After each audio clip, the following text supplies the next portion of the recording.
corresponde dar lectura a la iniciativa de punto de acuerdo por el que se exhorta de manera respetuosa al presidente del Tribunal Superior de Justicia del Estado de Zacatecas a efecto de que en el ámbito de sus atribuciones legales implemente una estrategia de investigación y revisión en la coordinación de las autoridades administrativas y jurisdiccionales de todos los expedientes de las personas privadas de la libertad recluidas en los centros penitenciarios femenil y varonil del Estado, para que el caso que se cumplan los requisitos legales correspondientes puedan ser considerados para concluir sus sentencias o llevar sus procesos judiciales en prisión domiciliaria o en centros de atención médica.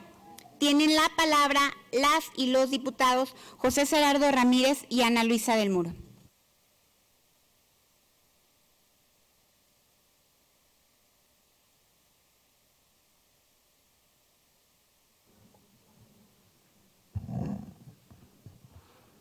Con su permiso, diputada presidenta. Adelante, diputada secretaria. Diputada Ana Luisa del Muro García y diputado José Gerardo Ramírez Muñoz, integrantes del Grupo Parlamentario del Partido del Trabajo en la 64ª legislatura del Estado de Zacatecas, de conformidad con las facultades que nos confieren la Constitución Política de los Estados Unidos Mexicanos, en relación con la Constitución Política del Estado, la Ley Orgánica del Poder Legislativo del Estado de Zacatecas y su Reglamento General, presentamos la iniciativa para reformar el artículo 102, apartado B, de la Constitución Política de los Estados Unidos Mexicanos en materia de derechos humanos al tenor siguiente. Exposición de motivos. La defensa de los derechos humanos en México tiene como antecedente la entonces llamada Procuraduría de Pobres, promovida por el ilustre abogado constituyente Ponciano Arriaga, incansable luchador social de ideología liberal y federalista. Fue desde el año de 1846 cuando es electo diputado al Congreso de la Unión, en donde por primera vez plantea el establecimiento de una Procuraduría de Pobres como institución defensora de sus derechos y cuya finalidad sea vigilar el desarrollo de la administración de justicia y el correcto funcionamiento de la administración pública en general.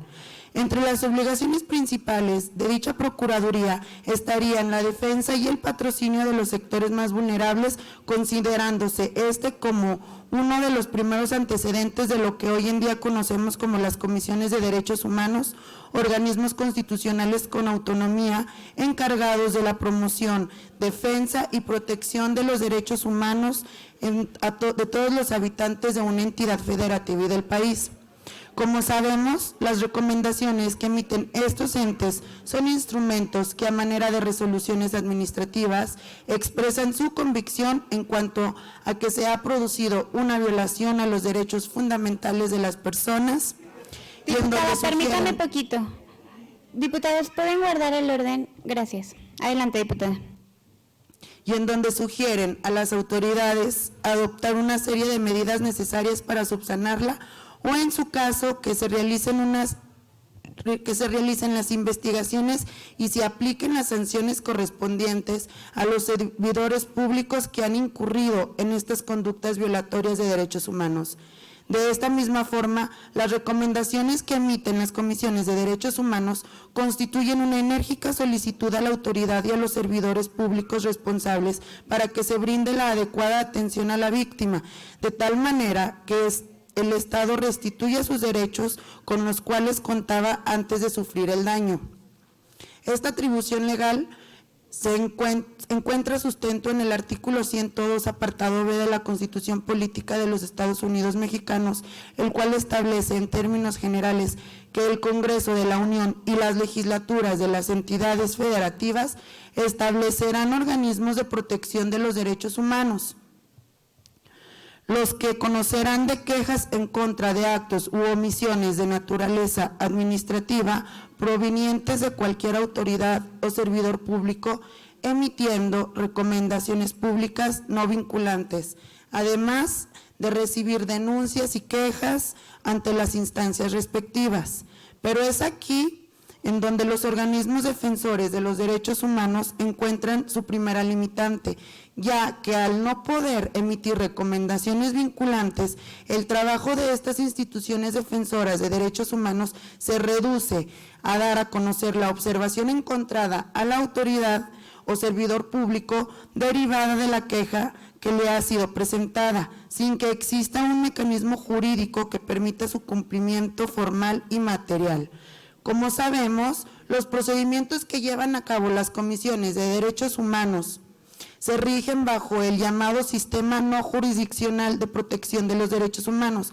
Esto quiere decir que la naturaleza de estos organismos no tiene correlación con las instancias jurisdiccionales del Poder Judicial local o de la Federación, permitiendo con ello que aún y cuando se realizan las investigaciones correspondientes, se recaban datos y se aportan pruebas en este tipo de procedimientos. Cuando se emite un veredicto o resolución al caso concreto, la recomendación que se envía a las autoridades o servidores públicos queda bajo la potestad de estos para decidir si la cumplimientan en sus términos o simplemente son omisión de hacerlo, circunstancia que se convierte en muchas ocasiones en una revictimización de las personas a quienes se les han violentado sus derechos humanos.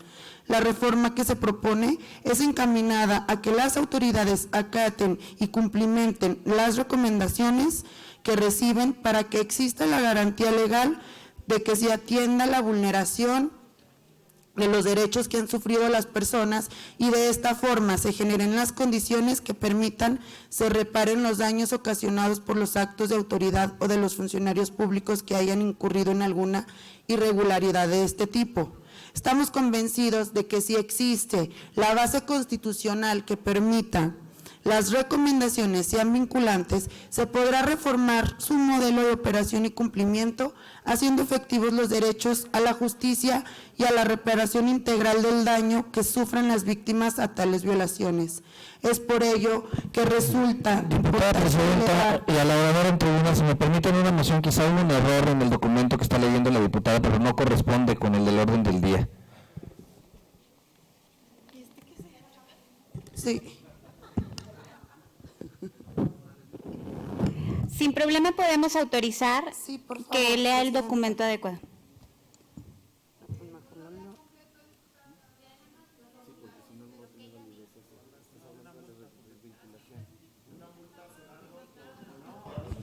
Adelante, diputada. Presidenta, para que registren la asistencia Infante Morales, por favor. Claro que sí, con gusto, diputada. Adelante, diputada. Con su permiso, presidenta. Adelante. Y una disculpa, compañeros diputados, por la equivocación.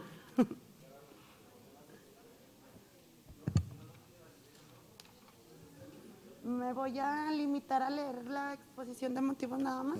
Claro que sí, diputada. El artículo primero de nuestra Carta Magna reconoce que todas las personas gozan de los derechos humanos reconocidos en ella y de los tratados internacionales de los que el Estado mexicano es parte, lo cual incluye a las personas procesadas o sentenciadas se encuentran en prisión, quedando claro el hecho de que no hay diferenciación alguna por motivo de ideologías políticas, religiosas o nivel académico o socioeconómico. Por su parte, el artículo 18 de la misma Constitución se regula el sistema penitenciario, en donde se establece de manera preponderante que los trámites y las actividades realizadas al interior de los centros penitenciarios se deberá efectuar sobre la base del respeto de los derechos humanos y tendrá como finalidad que la pena de prisión sea con el objetivo de generar las condiciones necesarias para lograr la reinserción social de las personas privadas de su libertad.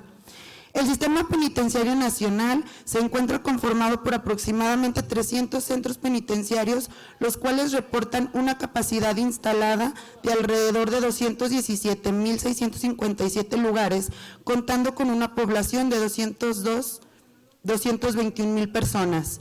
Datos aproximados, ya que como sabemos, existen circunstancias en las cuales existen evasiones de internos como la sucedida en días pasados en nuestra entidad. Respecto del total de personas privadas de su libertad a nivel nacional, se tiene que un 94.80% son hombres y un 5.20% son mujeres. De este universo, un 85.34% pertenecen al fuero común y 14.66% al fuero federal, mientras que un 38.51% se encuentran en proceso y el 61% restante ya cumplen una sentencia. Ante estos datos, podemos dilucidar que la gran mayoría de las mujeres y hombres recluidos en los centros penitenciarios pertenecen al fuero común, es decir, son personas que cometieron algún delito y por lo cual sus procesos se encuentran en la jurisdicción de los juzgados locales. Aún y cuando a nivel global el sistema penitenciario nacional no presenta sobrepoblación, se han observado que existen por lo menos 61 centros de fuero común ubicados en 21 entidades federativas que mantienen esta problemática. Situación que implica llevar acciones enfocadas a realizar una mejor clasificación de las personas privadas de la libertad, así como generar la coordinación de autoridades administrativas y jurisdiccionales que permita optimizar los espacios en los establecimientos penitenciarios.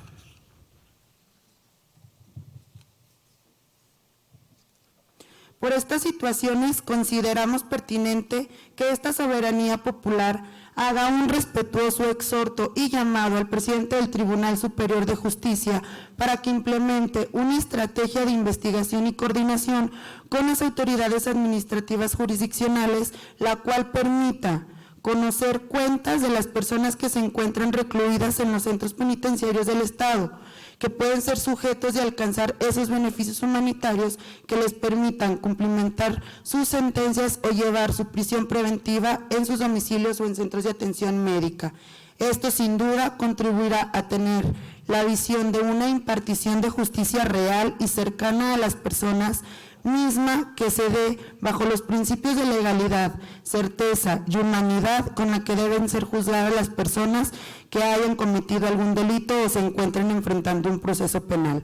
Por lo anteriormente expuesto y fundado, someto a la consideración de esta 64ª legislatura la presente iniciativa de punto de acuerdo al tenor siguiente. Primero, la honorable 64ª legislatura exhorta de manera respetuosa al presidente del Tribunal Superior de Justicia del Estado de Zacatecas, a efecto de que en el ámbito de sus atribuciones legales implemente una estrategia de investigación y revisión en coordinación con las autoridades administrativas jurisdiccionales a todos los expedientes de las personas privadas de su libertad recluidas en los centros penitenciarios femenil y varonil del Estado, para el caso de que cumplan los requisitos legales correspondientes, puedan ser considerados para concluir sus sentencias o llevar sus procesos judiciales en prisión domiciliaria o en centros de atención médica.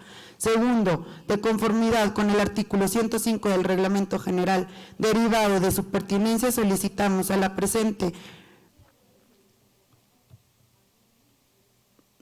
¿Es cuánto, diputada presidenta?